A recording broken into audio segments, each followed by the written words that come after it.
When a man finally speaks but gets blamed instead. Most men don't leave relationships because they stopped loving the woman. They leave because they got tired of feeling unheard. And one of the most painful experiences for a man is finally building the courage to speak about what's hurting him emotionally, only for the conversation to get flipped around on him.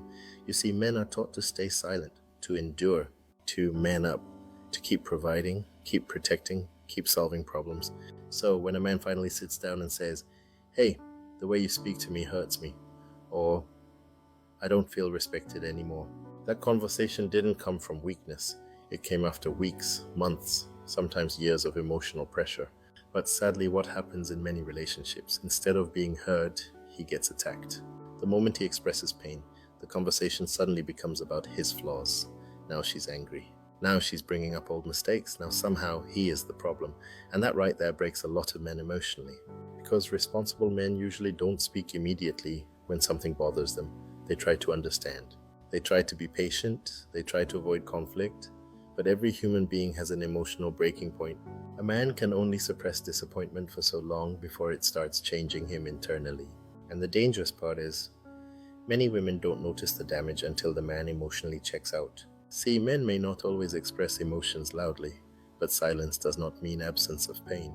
Some men are fighting emotional battles quietly while still paying bills, showing up every day, and carrying responsibilities. Responsibilities nobody applauds them for. Then when they finally ask for understanding, they're treated like the villain. That creates emotional loneliness inside relationships.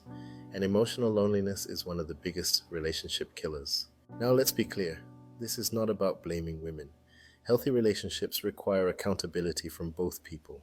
But if your partner comes to you calmly explaining that something is hurting them emotionally, that moment should not become a competition. It should become a moment of understanding, because when communication becomes punishment, people stop communicating.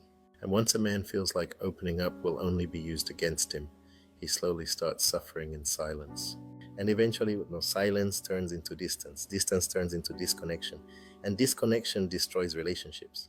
A strong relationship is not built on who wins arguments. It's built on two people who know how to listen to each other without turning vulnerability into war. Because sometimes the man who looks the strongest in the relationship is actually the one hurting the most quietly. And many responsible men are living that reality every single day. If you've ever experienced this in a relationship, drop your thoughts in the comments. And if you want more real conversations about modern relationships, masculinity, emotional intelligence, and self-respect, subscribe to the channel. Because these are the conversations most people are afraid to have. Always.